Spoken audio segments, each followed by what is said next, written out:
Techfluid. We're taking a look at the Klymit Inertia X Frame Recon.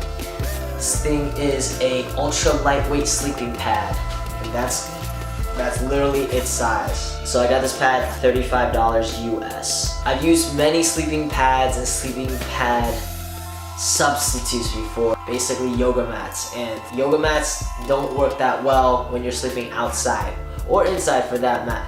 You really want some sort of air in between you and the cold ground. So most of the time I've used sleeping pads that inflate themselves. You give them a couple extra lungfuls of air. Those work fine.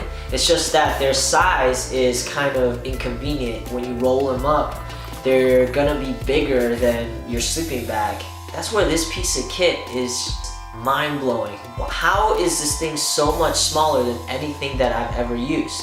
The way that this sleeping pad can be so small is there is a lot of design intent that has gone into this. You cannot talk about this without talking about Klymit's body mapping technology or body mapping technique. When you unfurl it, you notice that this thing has holes in it. I thought a mat is supposed to be separating your body from the ground.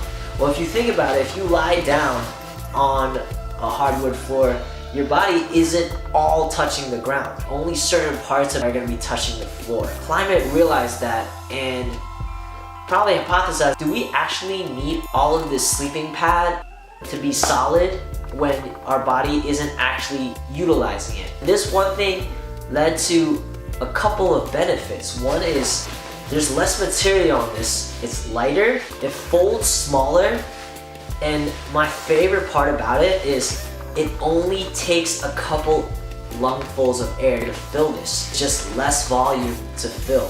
You're gonna notice that there are a couple of regions that have much more air and some that don't have air. When you lie down on the ground, the parts of your body that touch the ground are your head, your shoulders, your abdomen, and your feet. Your lower back has an arch to it. So this sleeping pad is designed for someone who's a little bit taller than me. The only part that I feel a little awkward in is my legs. I don't notice it if I just place them a little bit out to the side. They designed this probably for someone who's like 5'7". On the top of the mat, there are two black solid things. When you unpack this guy from the carrying bag, one is this rubber pump, and one is a repair kit that is actually inside of the bag.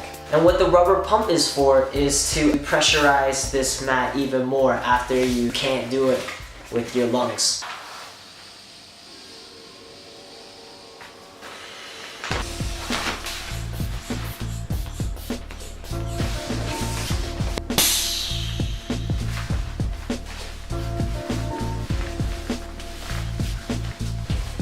There's printed instructions on the Recon, and they give you the positions of how to open, close, and lock this pressurizer tube apparatus. That's good design. So I just closed it, I did not lock it. It says on here, if you're gonna use this rubber pressurizer, do not lock it. That way, if you pressurize it too much, this thing can be a fail-safe and it will depressurize. Super smart. I'm just using this rubber pressurizer to give this a little more air inside. So you just squeeze this for like less than 30 seconds. They also give you this little rubber cap to protect it from the elements like dirt from getting into this. So you just cap that after use. Now this guy is ready to go. So this mat is light. Noticeably light or unnoticeably light. Compared to sleeping mats that I've used in the past, this is day and night. Things to note, this is for back sleepers. You are not gonna be comfortable at all if you are a side sleeper or a belly sleeper. I'm not a natural back sleeper at all. I've actually learned that very recently within the past year. And that was due to watching a lot of YouTube stretching tutorials. People talking about trying to sleep more on your back without a pillow. So I just went for it. And that technique inadvertently lightened my carry. All I bring with me to ensure that I have a comfortable sleeping situation is this and my 4 Class 15, which I talk about in another video. With regards to the patch kit, personally I'm dreading the day when I'm gonna have to use it, but it doesn't seem like the workmanship on this is shoddy. It's really about if you're camping and sleeping in places with a lot of thorns and sharp objects, you're gonna have more high chance of that. I sleep mostly with this indoors. I don't have that much of a concern with something puncturing this, but you never know. I really gotta respect Klymit for including that patch kit in the carrying case. It's really handy. This pad itself is not wide at all. The width of this pad is 18 inches across. If you're a brolic with super wide shoulders, that's something to consider. You might be overhanging when you're sleeping on your back.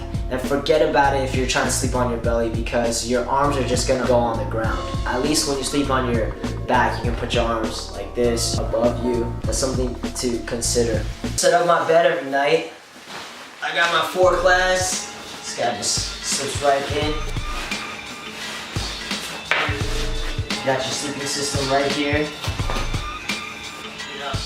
You get the eye mask.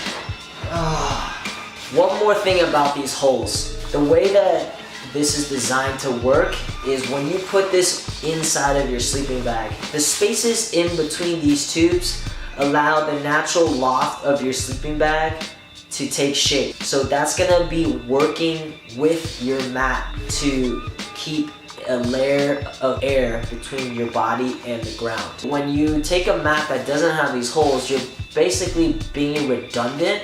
Your mat actually completely flattens your sleeping bag, which is designed to have loft. When you flatten that loft, none of that insulating property is being utilized. You're literally carrying that weight for no reason. Whereas this mat allows you to use at least some of that loft that would normally just be wasted. I just gotta salute the people who thought of that. It might be a happy coincidence, but damn, that's exactly the design choice that really gets me pumped. Overall, this pad is indispensable for my patterns. Definitely check it out if you are a back sleeper or are training to be a back sleeper and don't have a super wide frame. Salute, Techfluid.